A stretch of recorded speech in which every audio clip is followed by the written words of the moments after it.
खाप का एक बड़ा फार्मूला है जी कि भी शरण में अगर आ जाए जी। तो माफ़ी करने वाला ज़्यादा अच्छा होता है जुल्म करने वाले से। इतिहास रहा है। इतिहास रहा है। जब ज्ञान आ जाएगा तो युवा भी ये कहेंगे हम खाप से ही जुड़ेंगे, राजनीति से नहीं।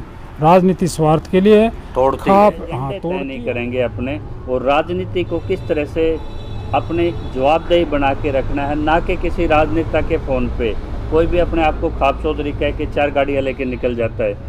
ये खाप की व्यवस्था। अपने इतिहास को समझोगे तो राजनीतिक विचारधाराओं में ना उलझ के आप समाज को, इतना ज़बरदस्त संगठन है, इसको आप पुनर्जीवित कर पाओगे, और ये देश हित में बहुत ज़रूरी है। मैं एक चीज़ जानना चाहता हूँ कि भाईचारे का नारा, यानी कि खाप का पहला नारा हमेशा से रहा है कि भाईचारा हमेशा पहले बना रहना चाहिए। अभी भी पहलवान वाले एपिसोड में चौहानों की आवाज़ उठती थी, राजपूतों की उठी कि हमारे 400 गांव हैं, लेकिन मैं कल ही देख रहा था कि सरो खाप कोऑर्डिनेटर ओम प्रकाश धनखड़ को राजपूतों ने हाथों हाथ लिया है, चौहानों के उनके जो पति उन्होंने हाथों हाथ लिया है।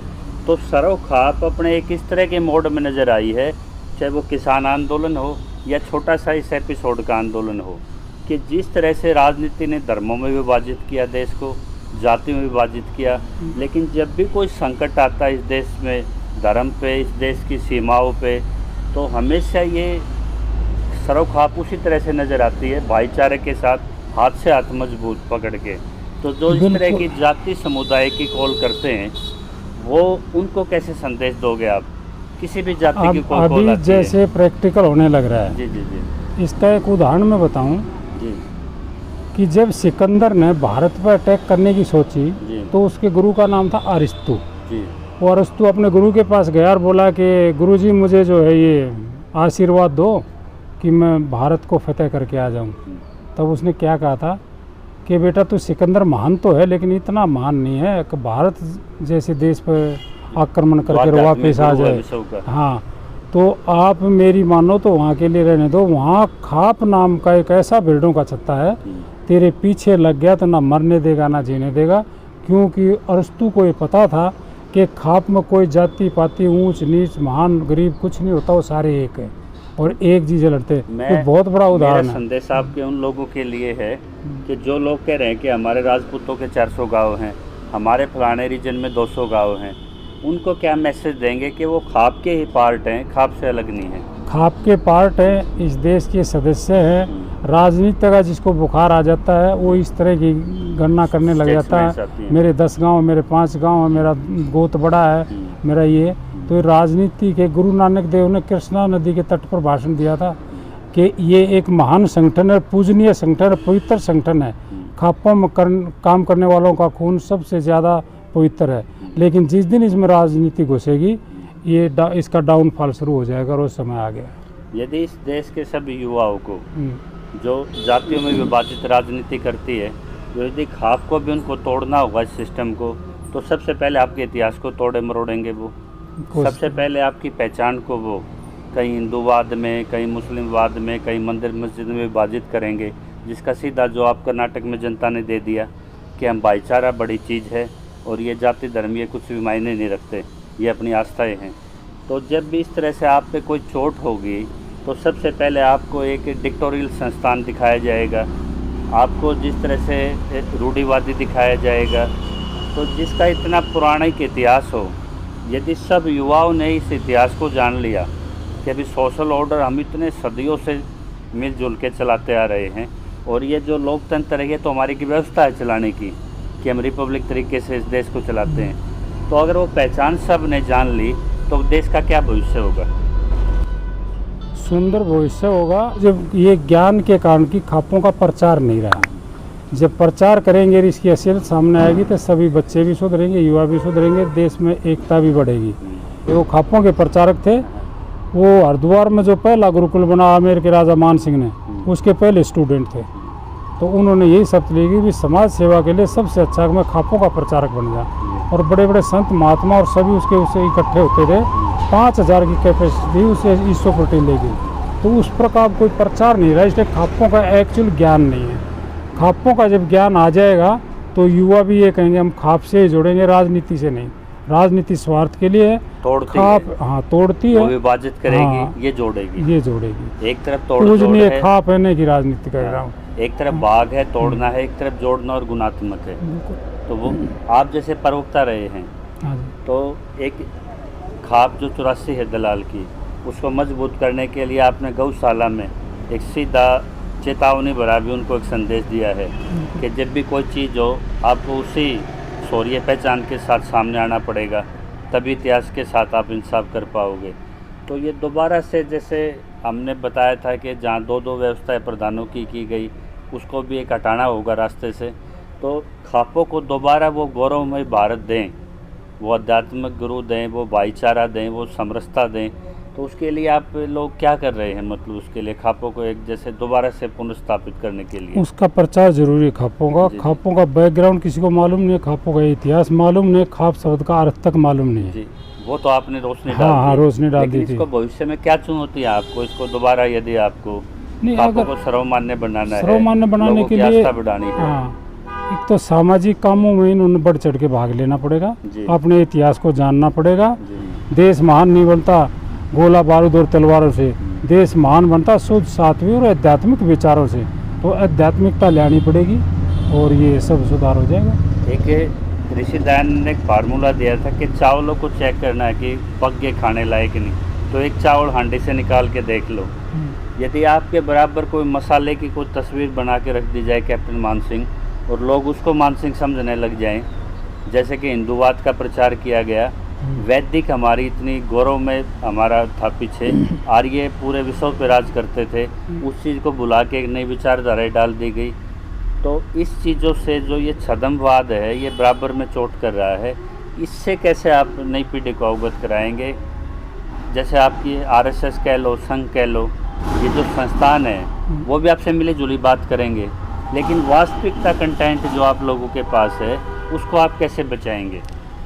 कहीं आप आखिरी बीज तो नहीं है खाप व्यवस्था के कि आगे कुछ व्यवस्था को चलाने वाला है? यज्ञ भी आएंगे। अभी जैसे इनको जब तोड़ने का जिक्र आया था सुप्रीम कोर्ट में तोड़ेंगे, तो सारी खापें एक हुई थी, खापों का इतिहास भी निकाला गया। जी, तो अब जब जैसी देश पर चोट लगती है तो खापें जब जागती तो अपना प्राचीन इतिहास ये बताती है, तो उसकी समझ के मुताबिक अब मान रोटी में समझौते हुए थे, जी, प्राचीन इतिहास के उसको हुए थे आधार पे। जी, जी। तो ये इसका पुरजोर मेहनत करनी पड़ेगी कि खाप का एक्चुअल मकसद क्या है, इसका पुराना इतिहास क्या रहा है, तो वो इतिहास कितने में चीज़ें समर्पित लिखी थे। जाएं, हाँ तब इसके जाके चेर होगा। स्थापित हो, बिल्कुल तब और जो होगा। पुराने इतिहास को संजो के किस तरह में पुस्तकों में और हर एक लाइब्रेरी में वो चीज़ अवेलेबल कराई जाए, तभी तो होगा। उसके लिए क्या प्रयास चल रहे हैं खाप के अपने अपने लेवल पे? अभी देखो खापों ने अपना इतिहास दोबारा से तब से शुरू किया है जब इसको तोड़ रहे थे, जी। नहीं तो ये सोई पड़ी थी और जो कुछ भी कह देता था इन्होंने कोई कदम नहीं उठाया था। तब से काफ़ी जागरूक हुई है और ये कहा जा रहा है कि बच्चों को भी खापों में अलाउड करो, महिलाओं को भी करो। 15,000 पुरुषों ने उसको अभिनंदन किया था तलवार से खंडों से। तो इस प्रकार का जब इतिहास आएगा, स्वार्थ को त्यागेंगे, ये यशोधर्मा जैसे उदाहरण देंगे कि राज तिलक को उन्होंने ठोकर मार दी थी और आपकी कितने 84 खाप मजबूत है, हाँ जी। छोटे छोटे गोत्रों का एक विशेष समूह का एक अनूठा एग्जाम्पल है। और जो खापे इतनी ताकतवर नहीं है, आज खाली एक गोत्र के ऊपर खापे विभाजित कर रही है। मध्य हरियाणा की बात कीजिए आप, जहाँ 10-20 गोत्र के मिलके एक बड़े खाप समूह थे, आज वो अलग अलग गोत्र करके अपने व्हाट्सएप पे ग्रुप बन रहे हैं, उनकी अलग से मीटिंगें हो रही हैं। तो कैसे व्यवस्था को समझ पाएंगे वो, जो उनकी पौराणिक दशकों से या शताब्दियों से जो उनकी व्यवस्था है उसको तोड़ के वो खाली एक गोत्र पे जा रहे हैं, एक जाति पे जा रहे हैं। ये दुर्भाग्य है। तो ये दलाल जैसे 84 में एक ही प्रधान होता है, हमेशा सामाजिक आंदोलन या उसमें आगे बढ़ के भाग लेते हैं। तो क्या आप अकेले दलाल 84 ही पूरे देश को संभाल लेगी, या नहीं, जहाँ ऐसा जो और नहीं। व्यवस्थाओं में जो कमजोरियां हैं जैसे मैंने उनको भी बताया, दूर करनी पड़ेगी। तो उनके लिए क्या प्रयास करेंगे आप लोगों को, अगर नहीं होना चाहिए उसमें? होंगे। बड़ौदा अगर में नहीं- जो समूह थे वो जातियों के आधार पे गोत्रों के दाब से बट गए हैं, और जैसे आगे जाओगे कैथल में देखोगे, नरवाना साइड में जाओगे, तो जो वो था वो इतिहास की वजह से वो टूट रहे हैं। वही मैं कह रहा हूँ कि इतिहास को खाप की परिभाषा ही लोगों को मालूम नहीं थी। ये जो लिख देते हैं कि भाई सर्व जातीय सर्व खाप, सर्व जातीय लिखना भी अलाउड नहीं, क्योंकि इन्होंने खाप का सुविधान ही नहीं पढ़ा। ये तो होती सर्व जातीय, गोत्र कोई भी हो सकता है। तो ये एक ऐसा संगठन है जिसमें ना ऊंच नीच होती, ना गोत्र का कोई महत्व है, सब मिलकर, ना कोई जाति का है, कि इनके एक विचार एक करने पड़ेंगे और इनको पुराना इतिहास सुनाना पड़ेगा, इनका संविधान बताना पड़ेगा कि भी जो मर्जी चार इकट्ठे हो गया किसी एक जाति के तो समुदाय हो, खाप नहीं है। तो खाप में समुदाय बहुत फर्क है। सेमिनार होते हैं तो क्या खाप चौधरियों को साल में 2 साल में इस तरह के सेमिनार्स की जरूरत नहीं होनी चाहिए? 2 साल में एक नहीं, दूसरे की खाप से अच्छे से वो अच्छी चीजें ले सकें। इसको इम्प्रूवमेंट करना है तो 2 साल की इंतजार नहीं करनी जी। इसको कुछ दिन तो लगातार करना पड़ेगा। अधिवेशन बुलाए जाएं। हाँ, बुलाए जाए, सिखाए जाए, ऐसे नहीं सुधार होता। इसलिए कहा गया कि ए इंसान, तो झील का पानी न बन वरना एक जगह ठहर जाएगा, बनना तो नदी जल बन बहुत आगे निकल जाएगा। तो प्रैक्टिस के लिए ना रोज ये करना पड़ेगा। महीने में एक वो करो, युवाओं को बुलाओ, खापों का पुराना इतिहास। सबसे बड़ी बात तो ये हुई ना हमारी डूबने की, हम बच्चों को दोष दे रहे हैं, इतिहास हम संकलित खुद नहीं है। हाँ, इतिहास के बारे में, संविधान के बारे में हमें और हमारे बुजुर्गों को कोई पता नहीं। दिक्कत तो वहाँ पर आई है, तो इसको दोबारा जागृत करने की जरूरत है। उसका इतिहास, उसका संविधान वो बच्चों के मन में बैठाना पड़ेगा, पंचायतें करनी पड़ेंगी, उनमें युवा की हाजिरी अनिवार्य करनी पड़ेगी। तो ये आप ध्यान से सुनिए, जो भी लड़के पीएचडी कर रहे हैं यूनिवर्सिटीज़ में, ये सीधा उनके लिए एक आह्वान है, बुलावा है। वो कैप्टन मान सिंह जी से संपर्क कर सकते हैं। जितना भी स्क्रिप्चर है या कोई पुराना लिखित है वो शोरूम हेडक्वार्टर पे भी है, एमडी यूनिवर्सिटी के लाइब्रेरी में भी काफ़ी मटेरियल है। तो इस तरह के उनको झज्जर गुरुकुल में भी है, झज्जर गुरुकुल में भी है। तो इस तरह के जो इतिहास है उसको संजोना चाहिए। उनको एक पुस्तक का, डॉक्यूमेंट्री का, आपकी उस पर डॉक्यूमेंट्री मूवीज़ बननी चाहिए, उस पर एक थीसिस होनी चाहिए। तो जिस तरह से युवा पढ़े लिखे उसको जब तक संकलित नहीं करेंगे और जब तक सरो खाप के प्रतिनिधि मिल के नहीं बैठेंगे और अपनी कार्य क्षमता को नहीं पहचानेंगे और किस क्षेत्र में उन्हें दखल देना है, किस में नहीं देना है, वो ये एजेंडे तय नहीं करेंगे अपने, और राजनीति को किस तरह से अपने जवाबदेही बना के रखना है, ना कि किसी राजनेता के फ़ोन पे कोई भी अपने आप को खाप चौधरी कह के 4 गाड़ियाँ लेके निकल जाता है। ये खाप की व्यवस्था नहीं होती, क्योंकि सामूहिक किसी, मैंने कहा था, किसी चौतरे पे, किसी शोरूम या महम 24 लगा लो या हरियाणा में जो चिन्हित स्थान लगा लो, उन स्थानों पे मीटिंग हो के तब वो चीज़ें तय होती हैं। तो उन चीज़ों के स्वरूप ना बिगड़ें और मीडिया ये ना कहे कि खाप एक तरह से गिरोह बन गया है दिल्ली की तरफ चढ़ाई करने का। वो भी खापों की कार्यशैली नहीं है। ये जो मैन पावर है जितनी भी देश में है, ये सभी खापों से संचालित है। तो इतनी बड़ी जिम्मेदारी उन पे है, तो बार बार अधिवेशन की भी आवश्यकता है। साल में एक बार उनको बैठना भी चाहिए। राजनीति से भी उनको जो समाज के एजेंडे हैं वो आगे रखने चाहिए। राजनीति तभी उनके इशारे पे समाज हित में काम करेगी। तो एक बड़ा होमवर्क इसमें होना है। तो अकेले मान सिंह दलाल से, अब ये जो नूर इन्होंने लिखा है यहाँ पे, आर्य नूर, ये आर्य नूर अकेले मान सिंह दलाल से नहीं फैलना है पूरे भारतवर्ष में।